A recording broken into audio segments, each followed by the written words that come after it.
Ini bahan-bahan untuk kita mulakan solekan. Ada foundation, ada blusher dan seperti yang saya senaraikan ke atas tu.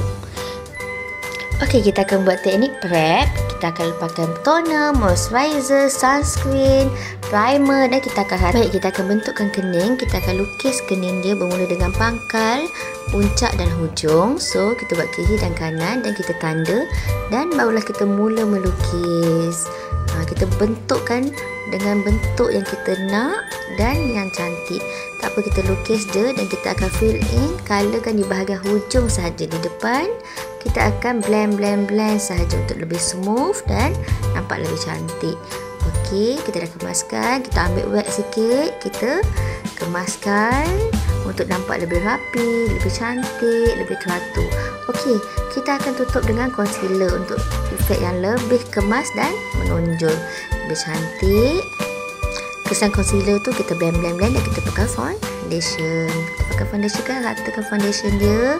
Okey, di bawah mata dan kita akan buat contouring hidung.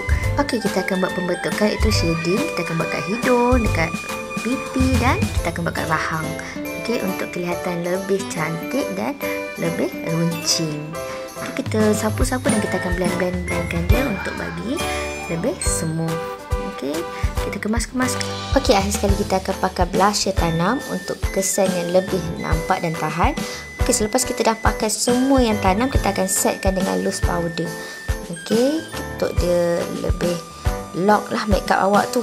Okey, lepas tu kita akan buat eyeshadow. So, kita akan pilih warna yang nude sahaja. Warna nude seperti warna natural. Kita akan buat eyeshadow, blendkan dia. Dan di hujung mata tu kita akan letak lebih dark sikit, warna yang lebih gelap. Dan di depan kita akan letak warna-warna yang lebih shimmer. Okey, untuk lebih menonjolkan mata dia dan nampak lebih naik wajah dia. Okey, so di depan kita akan letak warna-warna yang highlight untuk nampak. Lakukan eyeshadow di bawah mata. Lepas tu blendkan dan kita akan pakai eyeliner. Setelah pakai eyeliner kita akan pakai mascara. Selepas pakai mascara kita akan pakai blusher di bahagian pipi, pakai shading mengikut contouring yang kita dah tanam tadi. Selepas itu kita pakai lipstick dan kemaskan dengan menggunakan powder balik. Letak shimmer sedikit di bahagian hidung dan atas pipi dan sudah siap. Awak boleh guna solekan ini untuk majlis-majlis korporat, convocation, interview, majlis perkahwinan ataupun apa-apa event di waktu yang siang.